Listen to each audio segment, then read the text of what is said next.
tufunge kipengele cha kwanza.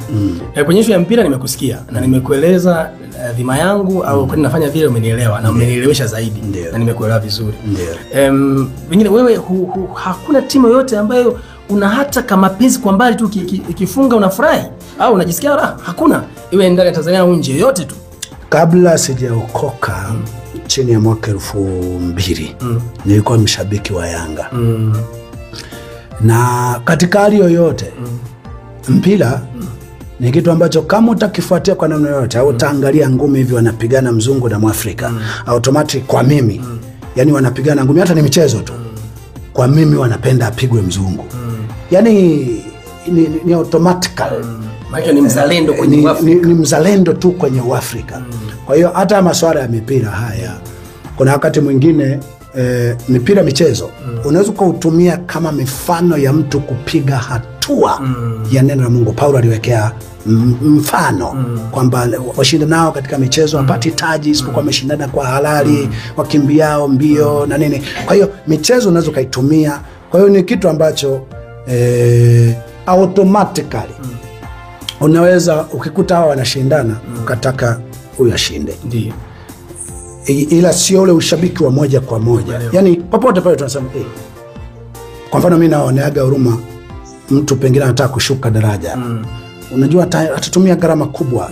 Si ashinde tu naye huyo.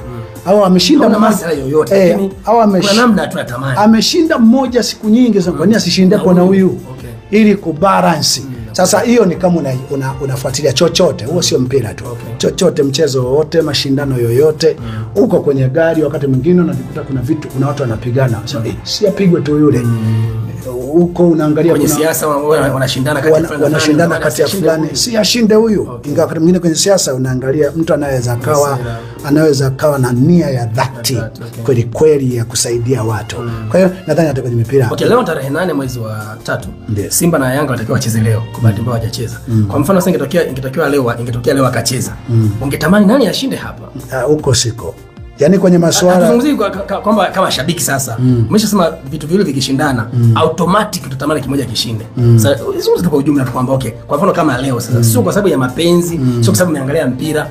Leo Simba na Yanga wangetakiwa wacheze, hawakucheza.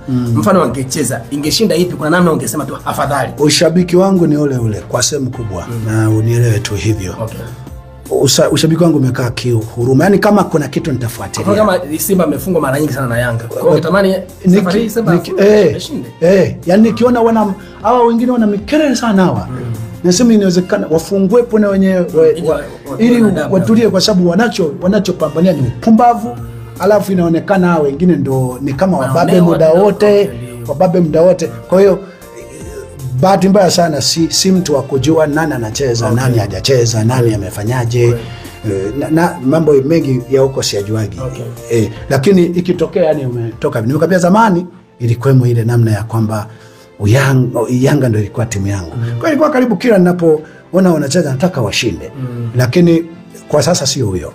Sio huyo. Yani sasa hivi hata wao Yanga wakiwashinda sana wanaoita Simba afu wakawa na maneno yenye kudhi. Na nasema hao wote wanachofanya ni mambo ya ovyo ovyo. Alafu wanatangaza naye kidogo ashinde angalau. Na washinde ili wapunguze maneno hao. Sasa tumekuelewa. Yes.